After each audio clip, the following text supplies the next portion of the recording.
اعوذ باللہ من الشیطان الرجیم بسم اللہ الرحمن الرحیم اللہم انی اسألک علما نافعا۔ عزیز طلباء، السلام علیکم ورحمۃ اللہ وبرکاتہ۔ گزشتہ سبق میں ہم نے نبی کریم صلی اللہ علیہ وسلم کے اسوہ حسنہ کے متعلق پڑھا۔ آپ صلی اللہ علیہ وسلم کے اسوہ حسنہ میں سے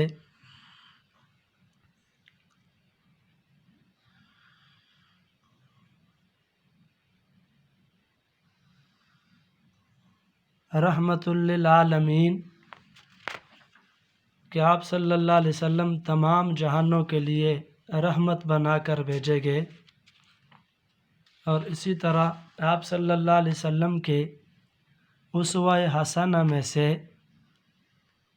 بہترین اور جامع نمونہ ہونے میں سے مساوات کے متعلق پڑھا کہ آپ صلی اللہ علیہ وسلم برابری کا درس دیتے۔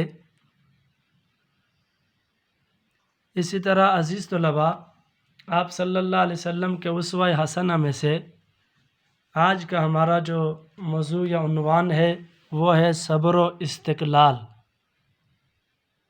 آپ صلی اللہ علیہ وسلم کی یہ خوبی بھی تھی، آپ کے اسوہ حسنہ میں یہ بھی شامل تھا کہ آپ صلی اللہ علیہ وسلم صبر کا دامن کبھی نہیں چھوڑتے تھے۔ تو آتے ہیں اپنے عنوان کی طرف۔ ہمارا عنوان صبر و استقلال، یہ دو لفظ ہیں، پہلا صبر اور دوسرا ہے استقلال۔ تو پہلے ہم دیکھیں گے صبر کا معنی و مفہوم۔ عزیز طلباء، صبر کا لغوی معنی روکنا اور برداشت کرنا، یعنی بے قراری اور بے چینی کا اظہار نہ کرنا۔ اصطلاح میں کسے کہتے ہیں؟ اصطلاح کے اندر صبر سے مراد حق کی خاطر، سچ کی خاطر ہر طرح کی رکاوٹوں کو برداشت کرنا صبر کہلاتا ہے۔ یہ ہوا صبر کا معنی مفہوم، لغوی معنی، اصطلاحی معنی۔ اس کے بعد ہے استقلال کا معنی و مفہوم۔ تو عزیز طلباء، استقلال کا معنی استحکام اور مضبوطی ہے، یعنی حق بات پر، سچی بات پر جمے رہنا، ڈٹے رہنا، یہ استقلال کہلاتا ہے۔ اسی طرح استقلال کا مفہوم اصطلاح شریعت میں استقلال تکلیف و مشکل کے وقت، مصیبت کے وقت حق بات پر قائم رہنا اور تردد کا شکار نہ ہونا، یہ کہلاتا ہے استقلال۔ تو عزیز طلباء، اب ان دونوں کا مفہوم کیا ہوگا؟ صبر و استقلال کا مفہوم۔ تو ان دونوں کا صبر و استقلال کا مفہوم ہوا دل کی مضبوطی، اخلاق کی بلندی اور ثابت قدمی۔ صبر و استقلال کا مفہوم کیا ہوا؟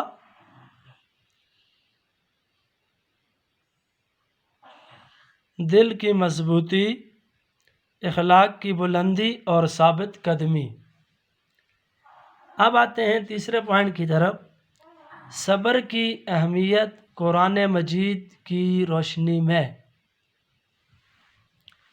عزیز طلباء، صبر کا ذکر قرآن مجید کے اندر مختلف مقامات پر آیا ہے۔ ان میں سے ہمارے پاس نمبر ہے کہ بسم اللہ الرحمن الرحیم، یا ایھا الذین آمنوا استعینوا